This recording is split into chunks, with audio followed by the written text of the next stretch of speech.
শহীদ বীর বাল দিবসকে সামনে রেখে শুক্রবার ত্রিপুরা প্রদেশ বিজেপির এবং বরছলা মণ্ডলের উদ্যোগে এক বর্ণাঢ্য শোভাযাত্রার আয়োজন করা হয়। এদিন এই শোভাযাত্রাটি চানমারি স্কুলের সামনে থেকে চানমারি স্থিত গুরুদুয়ারে এসে শেষ হয়। অনুষ্ঠানে উপস্থিত ছিলেন বরজলা এলাকার প্রাক্তন বিধায়ক ডক্টর দিলীপ দাস, মহিলা মোর্চার সভানেত্রী মিমি মজুমদার এবং বরজলা মণ্ডল সভাপতি রাজীব সাহা সহ অন্যান্যরা।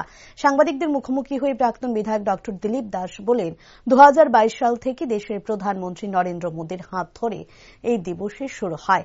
দুই বীর শহীদ শিশুদের প্রতি সম্মান জানানোর জন্য এই দিবসের আয়োজন করা হয়। মুসলিম ধর্ম গ্রহণ করার কথা মানতে রাজি না হওয়ায় সিরাজদৌল্লার নবাব তাদেরকে জ্যান্ত পুঁতে ফেলে। তাই তাদের ধর্মের প্রতি আস্থা এবং তাদের সাহসকে সম্মান জানানোর জন্য এই দিবস উদযাপন করা হয়। এদিন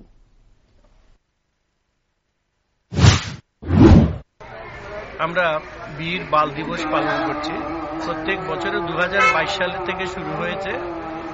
প্রধানমন্ত্রী নরেন্দ্র মোদী এটা শুরু করেন যে দুই বীর শহীদ যারা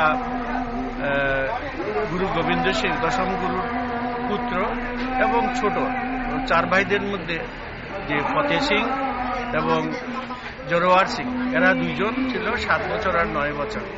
তো তাদের প্রতি সম্মান জানাতে তাদের যে বলিদান, নিজের ধর্ম রক্ষার জন্য যে উজির খান সিরাজদৌল্লার নবাব তাদেরকে জ্যান্ত পুঁতে ফেলে এবং তাদের ওদেরকে যখন বলেছিল যে তারা যেন মুসলিম ধর্ম গ্রহণ করে, কিন্তু ওরা কিছুতেই সেটা মানতে রাজি হয়নি। কারণ তার বংশ পরম্পরায় যেমন অর্জুন সিং আছেন, গুরু গোবিন্দ সিং আছেন, তাদের প্রতি শ্রদ্ধা ভক্তি এবং ধর্মের প্রতি বিশ্বাস রেখে ওরাও আত্মবলিদান দেয়।